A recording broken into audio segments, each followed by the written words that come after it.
Hi hello నమస్తే welcome to my YouTube channel drama of life. Hi friends, నేను చెప్పబోయే కథ ఒక అబ్బాయి జీవితంలో తన తల్లి తీసుకున్న తప్పుడు నిర్ణయాల వల్ల ఆ అబ్బాయి జీవితం ఎన్ని మలుపులు తిరిగి చివరికి జీవితంలో ఎటువంటి సంక్లిష్ట పరిస్థితులలో చేరుకున్నాడంటే ఆ పరిస్థితుల నుంచి బయటపడటం అసంభవంగా మారింది. నేను నా భర్త ఒక పని మీద వేరే ఊరికి వెళ్ళాము. పని పూర్తయిన తర్వాత ఇంటికి తిరిగి ట్రైన్లో వస్తుండగా 12 సంవత్సరాల ఒక అమ్మాయి టీసీ కళ్ళల్లో పడకుండా ఉండటానికి ఎన్నో ప్రయత్నాలు చేస్తుంది. తను చేసే ప్రయత్నాల వల్ల పూర్తిగా అర్థమైపోతుంది తన దగ్గర టికెట్ లేదని. 2 నిమిషాల క్రితం కిటికీలో నుంచి బయటికి చూస్తూ ఎంతో ఆనందంగా ఉంది. కానీ అనుకోకుండగా టీసీ రావటం చూసి పడుకున్నట్లు నటిస్తుంది. టీసీ దగ్గరికి వచ్చి టికెట్ చూపించండి అని అడగ్గా ఆ అమ్మాయి ఎంతగా భయపడిందంటే తన నోటి నుంచి సమాధానం కూడా రాలేదు. బిత్తర చూపులతో ఒకసారి మా వైపు ఇంకోసారి ఆ టీసీ వైపు చూస్తూ ఉంది. కానీ టీసీ ఉపేక్షించకుండా తన దగ్గర టికెట్ లేదని గుర్తించి టికెట్ చూపించాలని ఆ అమ్మాయిని టార్చర్ చేయటం ప్రారంభించాడు. అమ్మాయిని ఆ పరిస్థితులలో చూసి తను ఒక అమ్మాయే కదా అని జాలిపడి తనకు సహాయం చెయ్యాలని ఉద్దేశంతో నా భర్తతో ఇలా చెప్పాను. ఆ టీసీ అమ్మాయిని వదిలేటట్టు లేడు. మీరేదైనా చేసి ఆ టికెట్ డబ్బులు మీరే చెల్లించండి. ఇంతమందిలో ఆ అమ్మాయి నవ్వుల పాలు కావటం నాకిష్టం లేదు అన్నాను. నా భర్త చాలా తెలివైనవాడు. నా మాటల్ని అర్థం చేసుకొని టీసీని పిలిచి ఆ అమ్మాయి టికెట్ డబ్బులు నేనిస్తాను, మీరు ఆ అమ్మాయిని ఏమీ అనవద్దు అన్నారు. ఆ అమ్మాయి కళ్ళిప్పుడు కన్నీళ్లతో నిండిపోయాయి. ఆమె కనురెప్పలను వేగంగా కదుపుతూ తన కన్నీటిని ఆపుకోవటానికి ప్రయత్నిస్తుంది. కానీ ఇంకొద్ది సమయం అయ్యుంటే తను తప్పకుండా భయంతో ఏడ్చేసేది. తను నిస్సహాయ స్థితిలో ఉన్నట్టుంది. టికెట్ మాస్టర్ డబ్బులు తీసుకొని వెళ్ళిపోయాడు. ఆమె నిస్సహాయ కళ్ళతో మా వైపు మళ్ళీ మళ్ళీ చూస్తూనే ఉంది. నేను చిరునవ్వుతో తనను ఓదార్చాను. తల్లి, నువ్వు వచ్చి నా దగ్గరున్న సీట్లో కూర్చో అనటంతో ఆమె వచ్చి నా దగ్గర కూర్చుంది. నీ పేరేంటి అని అడిగాను. నా పేరు కవిత. నేను ట్రైన్ స్టార్ట్ అవ్వకముందు నుంచి ట్రైన్లోనే కూర్చొని ఉన్నాను. కవిత, ఇంతకు నువ్వెక్కడికి వెళ్ళాలి అన్న నా ప్రశ్నకు ఆమె కళ్ళల్లో విషాదం కనిపించింది. నాకు ఎక్కడికి వెళ్ళాలో తెలియదు. అలాగే నాకు గమ్యం లేదు. నా తల్లిదండ్రులు నన్ను ఇంటి నుంచి గెంటేశారు అని ఇలా చెబుతూ ఆమె వెక్కి వెక్కి ఏడవటం ప్రారంభించింది. ఇప్పుడు ఆమె కళ్ళ నుండి కన్నీటి నదులు ప్రవహిస్తున్నాయి. తనని చూడగానే నా గుండె తరుక్కుపోయింది. నేను నా భర్త వైపు చూసి ఈ అమ్మాయిని మన ఇంటికి ఎందుకు తీసుకెళ్ళకూడదు అని అనటంతో అప్పుడతను, నువ్వెలాంటి మాటలు మాట్లాడుతున్నావు? తనకు కొంచెం డబ్బులివ్వు, తద్వారా ఆమె తన అవసరాలను తీర్చుకోగలుగుతుంది. ఇది సరిపోతుందనటంతో, ఏమండి, తను ఒక ఆడపిల్ల, తన వయసు కూడా ఎక్కువగా లేదు. పాపం ఆ అమ్మాయి ఎక్కడికని వెళ్తుంది? ఈ లోకంలో తను ఒంటరిగా ఎలా జీవించగలుగుతుంది? ఏది ఏమైనా ఈ ప్రపంచంలో మృగాలకు కొదవలేదు. ఈ అమ్మాయి ఒంటరిగా ఉందని ఎవరికైనా తెలిస్తే రేపు ఏదో ఒక వ్యభిచార గృహంలో దొరికిందని వింటాము. లేదా ఎవరైనా నిర్మానుష్యంగా ఉన్న ప్రదేశానికి తీసుకెళ్ళి తన జీవితాన్ని నాశనం చేసి జీవితాంతం దిక్కు లేకుండగా రోడ్లపై తిరిగే విధంగా చేసే అవకాశం ఉంది. ఏమైనా మీకు ఇవన్నీ ఇదివరకే తెలుసు. మనకింకా పిల్లలు లేరు. ఒకవేళ మనం తనని మనతో పాటు తీసుకెళ్తే నాకు కూడా కాస్త సపోర్ట్గా ఉంటుంది. ఆమెను ఒక 5-6 ఏళ్ళు బాగా చదివించి ఆ తర్వాత ఒక మంచి కుటుంబంలో ఇచ్చి పెళ్లి చేద్దాం. ఇలా చేస్తే ఈ అమ్మాయి జీవితం నాశనం కాకుండా కాపాడిన వాళ్ళం అవుతాం. సరే, నా మాట విన్న తర్వాత నా భర్త ఆమెను ఇంటికి తీసుకురావటానికి అంగీకరించాడు. కానీ అతను ఇప్పటికీ దీనికి వ్యతిరేకంగా ఉన్నాడు. నేను ఆమెను మా ఇంటికి తీసుకువెళ్ళాలనుకుంటున్నానని ఆ అమ్మాయికి చెప్పినప్పుడు ఆ అమ్మాయి చాలా సంతోషించింది మరియు ఇలా చెప్పింది, మీరు చేసిన ఈ ఉపకారాన్ని నేనెప్పటికీ మర్చిపోలేను. తను చెప్పిన ఈ మాట నాకు బాగా నచ్చింది. అయితే నేను తనని ఇంటికి తీసుకొచ్చేసరికి ఇంట్లో ఒక చిన్నపాటి గొడవ జరిగింది. మా అత్తయ్య గారు నన్ను అరవటం మొదలుపెట్టారు. నీకేమైనా పిచ్చి పట్టిందా? ఎవరో ఏంటో తెలియని ఈ అమ్మాయిని ఇంట్లో ఎలా ఉంచుకుంటావు? నీకేమైనా తెలుసా ఈ కాలం మనుషులు ఎలా ఉన్నారో? వీళ్ళకిల్లు దోచుకోవటానికి ఇది ఒక మంచి పద్ధతి. ముందుగా ఏవో సాకులు చెబుతూ నటిస్తూ ఇంట్లోకి ప్రవేశిస్తారు. ఆ తర్వాత మెరుపు దాడి చేసి అన్నీ దోచుకొని పారిపోతారు. అమ్మా దీప్తి, తనను చూసుకోవటం వల్ల నీకు ఖర్చులు ఎక్కువైతాయి. కానీ మా అత్తగారు ఎన్ని మాటలు చెప్పినా నేనొక్క మాట కూడా వినలేదు. మా అత్తగారి మాటలు వింటుంటే నా మదిలో ఒక్క ఆలోచన మెదులుతూ ఉంది. మా అత్తగారెప్పుడు ఇంటి పనంతా నేనొక్కదాన్నే చేయాలని కోరుకుంటారు. ఇంటి పనుల్లో నాకు ఎవరైనా సహాయం చేయటం ఆమెకిష్టం లేదు. అందుకే ఆమె పదే పదే నా మాటను తిరస్కరిస్తూనే ఉంది. ఇలా కొన్ని రోజులు గడిచిపోయాయి. రోజులు నెలలుగా, నెలలు సంవత్సరాలుగా గడిచిపోయాయి. కవిత నాకు పగలు మరియు రాత్రి మనస్ఫూర్తిగా సేవ చేసేది. కానీ 3 సంవత్సరాలు గడిచిపోయిన తర్వాత మా అత్తగారు ఏదైతే నాతో చెప్పిందో అదంతా నిజమేనని నేను గ్రహించాను. నాకెప్పుడు ఎవరిని అనుమానించే అలవాటు లేదు. కానీ ఒకరోజు రాత్రి నేను ఇదంతా చేయాల్సి వచ్చింది. రాత్రి సుమారు 2 గంటల సమయం అవుతుంది. హఠాత్తుగా మెలకువ వచ్చి కళ్ళు తెరిచి చూసేసరికి నా భర్త గదిలో లేడు. నాకు కొంచెం అనుమానంగా అనిపించింది. అయినా నేను పట్టించుకోలేదు. కానీ మరుసటి రోజు మళ్ళీ ఇలాగే జరిగింది. అయినా నేను దాన్ని పట్టించుకోలేదు. అదే విధంగా 4-5 రోజుల పాటు నిరంతరం కొనసాగటంతో నా భర్తపై అనుమానం రావటం మొదలైంది. ఇంత రాత్రిపూట లేచి ఈయన రోజు ఎక్కడికి వెళ్తున్నారు? మరుసటి రోజు నేను రాత్రంతా నిద్రపోకూడదని అనుకున్నాను. అదే చేశాను. నాకు నిద్రొస్తున్నా కానీ నేను నిద్రపోలేదు. నిద్రపోయినట్టు నటించాను. రాత్రి సమయం 2 గంటలకు నా భర్త గది నుండి బయటికి వెళ్ళాడు. నేను కూడా నెమ్మదిగా అడుగులు వేస్తూ అతనిని అనుసరించాను. నేను ఇది చూసి ఆశ్చర్యపోయాను. నా భర్త అడుగులు కవిత గది వైపు కదులుతున్నాయి. ఇది నిజం కాకూడదని నా మనసులో చాలా బాధగా అనిపించింది. అదే సమయంలో నాకు మా అత్తగారి మాటలు కూడా గుర్తొచ్చాయి. ఆ సమయంలో మా అత్తగారి మాటలు వింటే బాగుండేది. కానీ మా అత్తగారి దృష్టిలో నేను ఓడిపోయినట్లు కనిపించటం నాకు ఇష్టం లేదు. సాధ్యమైనంత త్వరగా నా భర్త నెమ్మదిగా తలుపు తెరిచి గదిలో ప్రవేశించిన వెంటనే నేను కూడా తలుపు దగ్గర దాక్కొని వాళ్ళని రహస్యంగా చూడ్డం మొదలుపెట్టాను. ఆ సమయంలో కవిత ముఖంలో నాకెటువంటి సంతోషమూ కనపడలేదు. ఆమె చూడటానికి ఏదో తీవ్రమైన దుఃఖంలో ఉన్నట్టు కనిపిస్తుంది. నా భర్తను చూడగానే తన ముఖం తిప్పుకుంది. కానీ నా భర్త తదేకంగా ఆమెను చూస్తున్నాడు మరియు ఆమె వైపు చెయ్యి చాచి సైగల ద్వారా ఆమెకేదో చెప్పాలని పదే పదే ప్రయత్నిస్తున్నాడు. కానీ కవిత మాత్రం తనకు తానుగా వెనక్కి జరిగి నా భర్తను వెనక్కి నెట్టింది. ఇవన్నీ చూసిన తర్వాత నాకు స్పృహ కోల్పోయి నా కాళ్ళ కింద నుండి నేల జారిపోయినట్లు అనిపించటం ప్రారంభించింది. నేను వెంటనే నా గదిలోకి పరిగెత్తాను మరియు వెక్కి వెక్కి ఏడవటం మొదలుపెట్టాను. ఇప్పుడు నా సందేహం నమ్మకంగా మారింది. కానీ నేనేం చేయగలను? ఈ విషయం నేనెవ్వరికీ చెప్పలేను. ఎందుకంటే నేను ఈ అమ్మాయిని బలవంతంగా మా ఇంటికి తీసుకొని వచ్చాను. ఒకవేళ నేను ఎవరికైనా ఈ విషయం గురించి చెప్పినా అప్పుడు నలుగురిలో మాకు చాలా అవమానం కలుగుతుంది. మా అత్తగారు మరియు నా కుటుంబ సభ్యులు నన్ను తిడుతూ మాటలతోనే చంపేవారు. మరుసటి రోజు కవిత నాతో ఇలా చెప్పింది. రాత్రి పడుకోవటానికి మీ గదిలో లేకపోతే అమ్మమ్మ గదిలో ఉండటానికి అనుమతించండి అని కోరింది. ఆమె ఈ మాటలు విని నేను ఆశ్చర్యపోయి తనతో ఇలా చెప్పాను. అసలు విషయమేంటి? నువ్వు నీ గదిని ఎందుకు మార్చాలనుకుంటున్నావు? ఆమె ఏమీ మాట్లాడకుండగా సైలెంట్ అయిపోయింది. కానీ చూడటానికి మాత్రం తను చాలా భయపడిపోయిందని అనిపిస్తుంది. అసలు విషయం ఏంటని నేను బలవంతం చేయటం మొదలుపెట్టాను. కానీ తను మాట దాటేస్తూ నేను ఒంటరిగా ఉండటానికి భయపడుతున్నాను అని మాత్రమే సమాధానం ఇచ్చింది. ఇక అంతే అంటూ ఆ విషయాన్ని పక్కన పెట్టేసింది. ఆమె నుండి ఈ మాట విన్న తర్వాత లోపల నుండి సంతోషించాను. ఎందుకంటే బహుశా ఈ అమ్మాయి తప్పులేదని నాకు అర్థమయ్యింది. తప్పంతా నా భర్తదే. ఇతడే ఆమెను బలవంతంగా టార్చర్ పెడుతున్నాడేమో. కవితని ఆమె గదిలో ఉండటానికి అనుమతించమని నేను మా అత్తగారితో మాట్లాడాను. కానీ మా అత్తగారు సున్నితంగా తిరస్కరించారు. కొన్ని రోజుల తర్వాత దేవుడు చేసిన పని వల్ల నా భర్తకు ట్రాన్స్ఫర్ అయ్యింది మరియు ఆయన పని నిమిత్తం మరో నగరానికి వెళ్ళాడు. ఇప్పుడు కవితకు నాకు చాలా సంతోషంగా అనిపించింది. ఇక తను దేని గురించి భయపడాల్సిన అవసరం ఉండదు అన్నట్లుగా అనిపిస్తుంది. నేను కూడా ఆమెను మరెక్కడికి పంపాలని అనుకోలేదు. ఎందుకంటే నిస్సహాయమైన అమ్మాయిని ఇంట్లో నుండి బయటికి పంపినందుకు ప్రజలు నాపై వేలెత్తి చూపిస్తారు. అది నాకు ఇష్టం లేదు.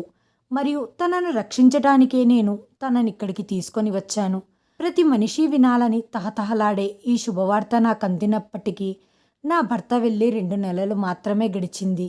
నేను ఆశాజనకంగా ఉన్నాను మరియు ఇప్పుడు నేను గర్భవతి అయినందుకు ఆనందంతో ఉబ్బి తప్పిపోతున్నాను. కానీ మా అత్తగారి వైఖరి చూసి నాకు చాలా నిరాశ కలిగింది.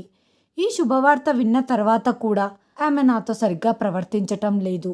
బిడ్డ పుట్టటానికి ఇంకా కొన్ని రోజులు మాత్రమే మిగిలి ఉంది. కవిత నాకు బాగా సేవ చేస్తుంది. కానీ కొద్ది రోజుల నుండి ఆమె తన ముఖాన్ని దుప్పటాతో కప్పి ఉంచటం నేను గమనించాను. ఆమెని ఇలా చూస్తుంటే ఆమె ఇలా ఎందుకు చేస్తుందో అర్థం కాలేదు. ఒకరోజు నేను కవితని అడగ్గా నాకు స్కిన్ ఎలర్జీ అయ్యింది అని చెప్పింది. నా ముఖం మీద విచిత్రమైన మొటిమలు వచ్చాయి. వాటిని దాచి ఉండటమే మేలని నాకు అనిపిస్తుంది. కవిత మాటలు విని నేను జాలిపడ్డాను. నేను ఆమెను స్కిన్ స్పెషలిస్ట్ దగ్గరికి తీసుకువెళ్ళాలి అనుకున్నాను. కానీ అప్పుడు నాకు సమయం దొరకలేదు. కవిత గురించి ఆలోచించటంలో అర్థం లేదు. ఎందుకంటే నా డెలివరీ సమయం చాలా దగ్గరగా ఉంది మరియు చివరికి ఆ రోజు రానే వచ్చింది.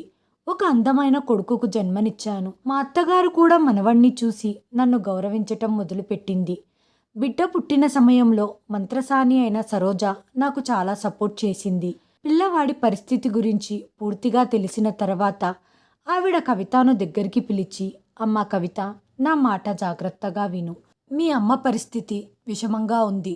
అటువంటి పరిస్థితుల్లో తనకి కనీసం 40 రోజుల నిరంతరం మసాజ్ అవసరం ఉంటుంది. లేకపోతే ఆమె పక్షవాతానికి గురయ్యే అవకాశం ఉంటుంది. రెండవ డెలివరీ సమయంలో ఇంకా ఎక్కువ ఇబ్బంది పడాల్సి ఉంటుంది. ఇలాంటి శీతాకాల సమయంలో ఆమెకు జలుబు లేదా జ్వరం వచ్చినా తీవ్ర అనారోగ్యానికి గురవుతుంది. అప్పుడు ఈమె జీవితాంతం కీళ్ల నొప్పులతో బాధపడుతూ ఉండాల్సి ఉంటుంది. నువ్వు తనని జాగ్రత్తగా చూసుకోకపోతే తను జీవితాంతం మంచం మీదే ఉండాల్సి ఉంటుంది. ఆ మంత్రసాని మరియు నర్స్ మాటలతో నన్ను భయపెట్టారు. ప్రతిరోజు సమయానికి మసాజ్ చేయమని కవితతో చెప్పారు. మంత్రసాని మాటలు విని కవిత ఉద్వేగానికి లోనయ్యింది. నేను మీకోసం అన్ని పనులు చేస్తాను, కానీ ఈ పనికి మాత్రం నన్ను దూరంగా ఉంచండి అని చెప్పింది. అంతేకాకుండా నాకు ఇలాంటి పనులు అస్సలు అలవాటు లేదు. దేవుని దయ వల్ల ఏమీ జరగకపోతే బాగుంటుంది. ఏదైనా జరిగిందంటే నన్నే బాధ్యులను చేస్తారు. ఈ మాట విని మా అత్తయ్యకు బాగా కోపం వచ్చేసింది. నీకసలు సిగ్గులేదు. ఇన్ని సంవత్సరాలు నిన్ను ఈ ఇంట్లో కూర్చోబెట్టి పోషిస్తున్నారు. పని చెయ్యనని చెప్పటానికి సిగ్గులేదా? నువ్వు అసలు ఎలా చెప్పగలవు? ఇదే పరిస్థితి నీకెదురైతే అప్పుడు నీకే తెలుస్తుంది. నోరు మూసుకొని చెప్పిన పని చెయ్యి, వెళ్ళు అని అరిచింది. మా అత్తయ్య నాతో ఎప్పుడూ కూడా ప్రేమగా 2 మాటలు మాట్లాడలేదు. కానీ ఈ రోజు నన్ను బాగా పొగుడుతుంది. ఆ రోజు తర్వాత నుండి కవిత రోజు నాకు మాలిష్ చేసేది. కానీ తన ముఖమంతా స్కార్ఫ్తో కప్పి ఉంచేది. ఒకరోజు అనుకోకుండగా ఏం జరిగిందంటే, కవిత నాకు మాలిష్ చేస్తుంది. దేవుడు తన బండారం బయట పెట్టాలనుకున్నాడో ఏమో, తను కట్టుకున్న స్కార్ఫ్ కింద పడిపోయింది. నేను కవితని చూసి ఆశ్చర్యపోయాను. కళ్ళప్పగించి తన ముఖాన్ని అలా చూస్తూ ఉండిపోయాను. నేను కవితతో, నువ్వు ఈరోజు నాకు నిజం చెప్పకపోతే నీ జీవితం చాలా దుర్భరంగా తయారు చేస్తాను. దీన్ని నువ్వు జీవితాంతం మర్చిపోలేవు. నా మాట విని నాకు నిజం చెప్పు. ఈ మాట విన్న కవిత భయంతో వణికిపోయింది. కవిత వణకటం చూసిన నేను, నువ్వు నాకు నిజం చెప్పు. ఆ దేవుడి మీద ఒట్టు. నేనెవ్వరికీ చెప్పను. రహస్యాన్ని రహస్యంగా ఉంచుతాను. ఒకవేళ నువ్వు నాకు అబద్ధం చెప్తే ఇప్పుడు నిన్ను పోలీసులకు పట్టిస్తాను. కవిత వణుకుతున్న స్వరంతో భయపడుతూ ఈ విధంగా చెప్పింది. నేనొక పేదింటికి చెందిన దాన్ని. పేదరికంతో పాటు మా ఇంట్లో మూఢనమ్మకాలు కూడా ఎక్కువగా ఉన్నాయి. మా అమ్మా నాన్న ఆడపిల్లల పుట్టుకకు చాలా వ్యతిరేకంగా ఉండేవాళ్ళు. ఎందుకంటే వాళ్ళకప్పటికే 4 అమ్మాయిలు పుట్టారు.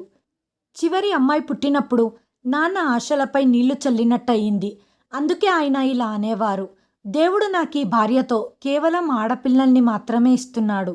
నేను ఇంకో పెళ్లి చేసుకున్నట్లయితే మగపిల్లవాడు పుట్టవచ్చు అని ఆలోచనలో పడ్డాడు. ఇదే విషయాన్ని ఇంట్లో కూడా చర్చించాడు. దీనివల్ల అమ్మ తన ఉనికి ప్రమాదంలో పడుతుందని భయపడింది. ఆమె ఉదయం రాత్రి దేవుణ్ణి ప్రార్థిస్తూ ఉండేది, ఎలాగైనా తనకొక కొడుకునివ్వమని. ఒకరోజు అమ్మ అదే ఆలోచిస్తూ ఉదాసీనంగా కూర్చొని ఉన్నప్పుడు పక్కింటి ఆవిడ మా అమ్మ దగ్గరికి వచ్చి, పక్క ఊర్లో ఒక బాబా వచ్చాడు, అతను ఏదో మందు ఇస్తున్నాడట, అది తీసుకుంటే కొడుకులు పుడతారట అని చెప్పింది. ఆ పనికిమాలిన మహిళ మాటలు విని అమ్మలో ఆశలు రేగాయి. అమ్మ ఆలోచించి దీనిలో తప్పేముంది? అంతేకాకుండా అమ్మ నాన్నతో షరతు పెట్టింది, ఒకవేళ నాకీసారి కొడుకు పుట్టకపోతే మీరు ఇంకో పెళ్లి చేసుకోండి అని అమ్మ ఆ బాబా దగ్గరికి వెళ్ళింది. అతను ఒక మందిచ్చి, నీకు కొడుకు పుట్టినప్పుడు నా దగ్గరికి తీసుకొని రావాలి, లేకపోతే నువ్వు చాలా సమస్యల్లో ఇరుక్కుంటావని చెప్పాడు. అమ్మకు కొడుకు పుడితే చాలు, ఇంకేం కావాలి అని అనుకుంటూ ఆనందంగా ఇంటికి వచ్చేసింది. చివరికి ఆమె కోరిక తీరింది. అమ్మకు మగపిల్లవాడు పుట్టాడు. నాన్న కూడా చాలా ఆనందపడ్డాడు. అమ్మను బాగా చూసుకునేవాడు. కానీ అమ్మ మనసులో బాబాకిచ్చిన మాట తప్పినట్లయితే సమస్యల్లో చిక్కుకుంటానేమో అని బాధపడుతూ ఉండేది. ఇదే సందిగ్ధంలో 11 సంవత్సరాలు గడిచిపోయింది. కానీ అమ్మ మనసులో అదే బాధ రగులుతూ ఉంది. నాన్న ఇలాంటి విషయాలు అస్సలు నమ్మరు. మా అమ్మకు పుట్టిన ఆ కొడుకును నేనే. నాన్న ఏదో పని మీద బయటికి వెళ్ళారు. అమ్మ నాకన్ని విషయాలు చెప్పింది. నా పుట్టుక ఎలా జరిగింది, ఆ బాబాకిచ్చిన మాట గురించి చెప్పి నన్ను సముదాయించి ఆ బాబా దగ్గరికి తీసుకెళ్ళింది. బాబాల గురించి నాకు మంచి ఉద్దేశం లేదు. అందుకే నాకు భయమేసింది. అతని కింద పనిచేసేవాళ్ళు మమ్మల్ని చూసి సంతోషపడుతున్నారు. బాబా అమ్మని చూసి, ఎక్కడున్నా విన్నాళ్ళు, కొడుకు పుట్టగానే ఇచ్చిన మాట మరిచావా? నేను నీకు చెప్పాను కదా, కొడుకు పుట్టగానే తీసుకొని రాకపోతే సమస్యల్లో ఇరుక్కుంటావని. అమ్మ బాబా మాటలు విని బాగా భయపడింది. కొంతసేపు నిశ్శబ్దంగా ఉండిపోయి, బాబా చెప్పండి, ఇప్పుడేం చెయ్యాలో, దీనికి ఏమన్నా ఉపాయం ఉందా? బాబా కొంతసేపు మంత్రాలు చదివి, నువ్వు ఇక్కడికి రావటానికి బాగా ఆలస్యం చేశావు. ఈ అబ్బాయిని ఇప్పుడు మాకు అప్పచెప్పేసేయ్, లేకపోతే ఈ అబ్బాయి ప్రాణాలు కోల్పోతాడు. ఇది విని అమ్మ భయపడి కంగారు పడిపోయి నన్ను ఆ బాబాకి అప్పజెప్పేసి ఇంటికి వెళ్ళిపోయింది. నేను వాళ్ళని చాలా బ్రతిమాలుకున్నాను, నన్ను దయచేసి ఇంటికి పంపించేయండి అని. కానీ వాళ్ళలో ఏ ఒక్కరు కూడా నా మాట వినలేదు. 3-4 రోజులు గడిచిన తర్వాత వాళ్ళ నిజస్వరూపం నాకు తెలిసింది. వాళ్ళు ఇదే విధంగా పిల్లల్ని తీసుకొని వాళ్ళ చేతులు కాళ్ళు విరిచేసి వాళ్ళతో భిక్షమెత్తిచ్చి ఆ డబ్బులతో జల్సా చేస్తూ ఉంటారు అని నాకు అర్థమైపోయింది. ఆ బాబా మనుషులు నాతో కూడా ఇలాగే వ్యవహరిస్తారు అని. ఒకరోజు రాత్రి ఒక అమ్మాయి దుస్తులు వేసుకొని అక్కడి నుంచి పారిపోయాను. వెనక్కి తిరిగి చూడకుండగా పరిగెడుతూ వచ్చి ట్రైన్ ఎక్కేశాను. ఆ తర్వాత మీరు నన్ను మీ ఇంటికి తీసుకొచ్చారు. మీ ఇంట్లో అంతా బాగానే ఉండేది. కానీ మీ భర్త నాతో తప్పుగా వ్యవహరించటానికి చూశారు. నాకు భయమేసింది. ఏం చెయ్యాలో నాకు అర్థం కాలేదు. ఎక్కడ నా రహస్యం బయటపడుతుందో అని భయపడ్డాను. నేను ఆయనను బెదిరించాను, మీరు నాతో తప్పుగా వ్యవహరిస్తే మీ గురించి అందరికీ చెప్తాను అని.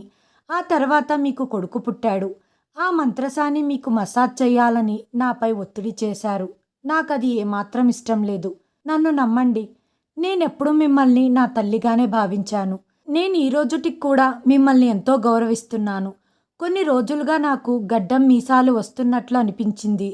వాటిని తీసేయటానికి నేను చాలా ప్రయత్నించాను. కానీ నేను ఆ విషయంలో విఫలమయ్యాను. మీ దృష్టి నా మీద పడకుండగా స్కార్ఫ్ కట్టుకొని తిరుగుతూ ఉన్నాను. ఆ దేవుణ్ణి కోసం నన్ను మన్నించండి.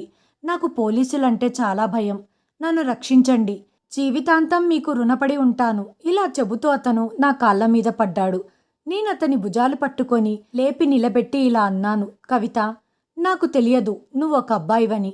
ఒకవేళ నా భర్తకి ఈ విషయం తెలిస్తే ఇంట్లో భూకంపం వస్తుంది. దేవుణ్ణి కొరకు నువ్వు ఇక్కడి నుంచి వెళ్ళిపో. నేను నీకు కొంత డబ్బు నగలు ఇస్తాను. వాటిని అమ్ముకొని నీ జీవితాన్ని కొనసాగించు. వృత్తిలోకి రావటానికి ప్రయత్నించు. కానీ ఎట్టి పరిస్థితుల్లోనూ మళ్ళీ ఈ చుట్టుపక్కల నువ్వు కనపడకూడదు. ఒకవేళ నువ్వు కనపడితే నా జీవితం కష్టాలలో మునిగిపోతుంది. నేను అల్మారాలో నుంచి కొంత డబ్బు నగలు తీసి అతనికిచ్చాను. అతను వాటిని అమ్ముకొని తన జీవితం సాగిస్తాడని. ఆ రోజు తర్వాత నుండి అమ్మాయి పేరు పెట్టుకున్న ఈ అబ్బాయి నాకు ఎక్కడా కంటపడలేదు. కానీ ఈ రోజుకి నాకు అనిపిస్తూ ఉంటుంది, ఆ రోజు అత్తయ్య మాటలు విని ఉంటే బాగుండేది అని. ఈ రోజు కొడుకు పుట్టగానే ఆ అమ్మాయిని ఇంట్లో నుంచి గెంటేశారు అనే అపవాద నా మీద పడి ఉండేది కాదు. గుర్తు తెలియని పిల్లలకు ఆసరా ఇవ్వొద్దని చెప్పటం లేదు. కానీ వాళ్ళ గురించి పూర్తిగా తెలుసుకున్న తర్వాతే వాళ్లకు ఆశ్రయం ఇవ్వాలి. మీకెక్కడైనా నిరాశ్రయులైన పిల్లలు కనపడితే వాళ్ళను మొదట పోలీస్ స్టేషన్కు తీసుకెళ్ళాలి. అతని పేరు మీద రిజిస్ట్రేషన్ చేపించాలి. తర్వాత అతన్ని అనాథాశ్రమంలో చేర్పించాలి. మీరు ఎవరైనా పిల్లల్ని దత్తత తీసుకోవాలంటే ఏదైనా అనాథాశ్రమం నుంచి లేదా తమరికి తెలిసిన వాళ్ళ దగ్గర నుంచి మాత్రమే తీసుకోవాలి.